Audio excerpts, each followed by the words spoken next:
In economics today, we shall be looking at population. Population in the area of the population census, the theory of population, the importance of population, as well as the problem of population census in Nigeria. Population is the total number of people occupying a given territory or country at a particular period of time. Population census is the head count of all persons who live in a particular area at a given period of time.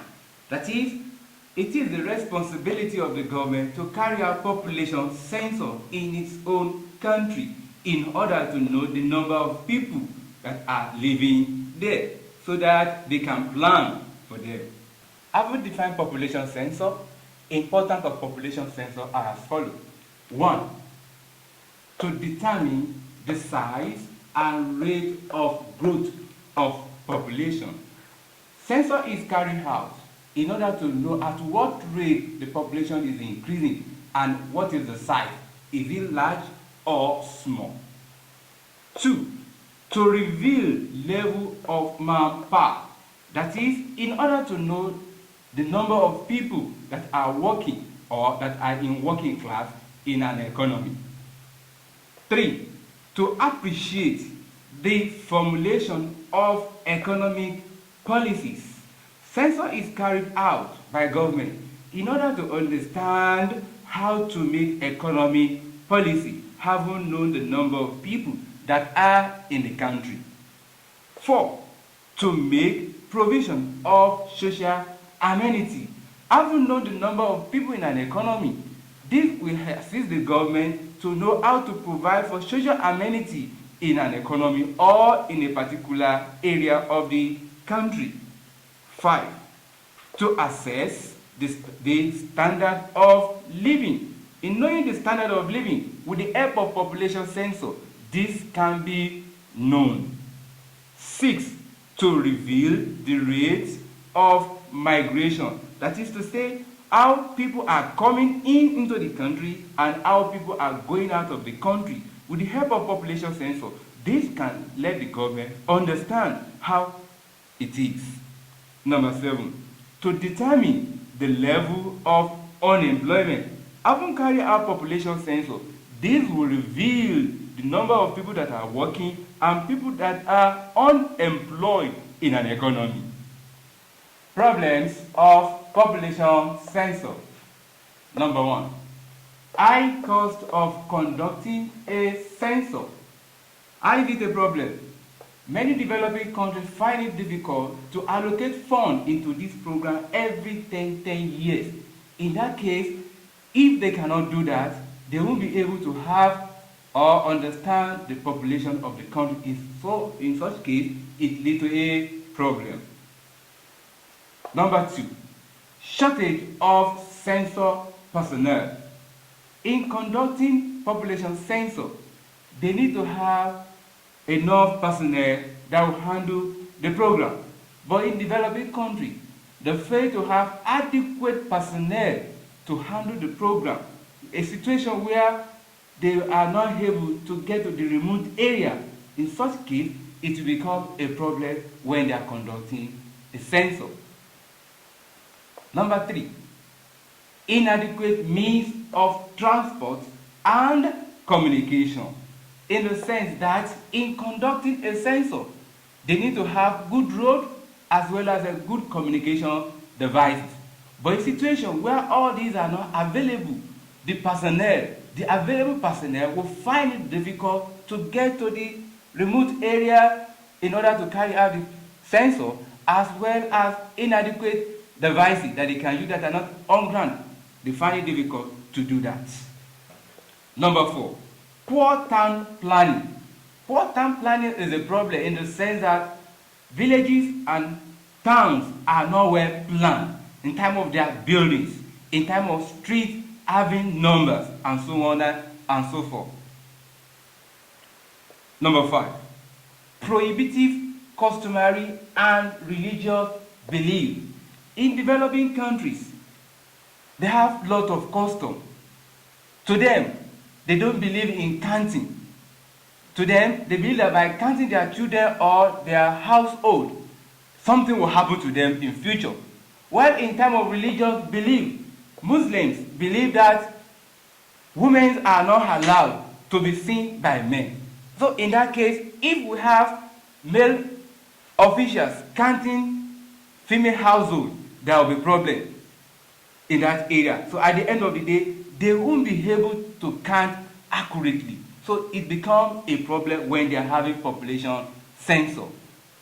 Number 6, high level of illiteracy, in the sense that people don't disclose the fact before the official for them to understand.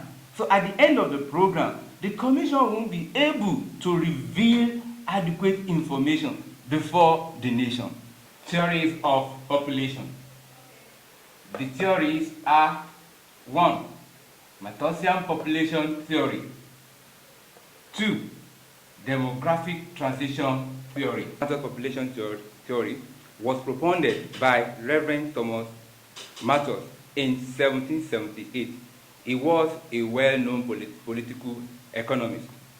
The essay, that is the theory, is trying to let us understand the rate at which population in Europe at that time was growing at a very fast rate. In this theory, he made us to understand the following. 1, that population was growing at a geometric proportion, such as 2, 4, 8, 16, 32, while food production or supply was growing at arithmetical progression, such as 1, 2, 3, 4, and so on and so forth. 2, that there is a tendency for all living things to grow beyond food available to them. 3, that population is essentially limited by the means of subsistence. 4, that unless population increase is matched with means of subsistence, negative checks will fall in, such as war, diseases, epidemics, etc. Demographic transition theory try to let us understand historical explanation into population issues of developing nations. There are 3 identical stages of this theory. 1, pre-industrialization stage, where the main feature is high birth rate and high death rate. That is, there is either static or increasing or decreasing at a lower rate in terms of population. Stage 2, transitional stage, is characterized by high birth rate accompanied by low death rate, leading high population due to industrialization, better diet, improved medical services. This is associated with developing nations. Stage 3, post-transitional stage. This is characterized by a low birth rate and low death rate, leading to little or no population growth.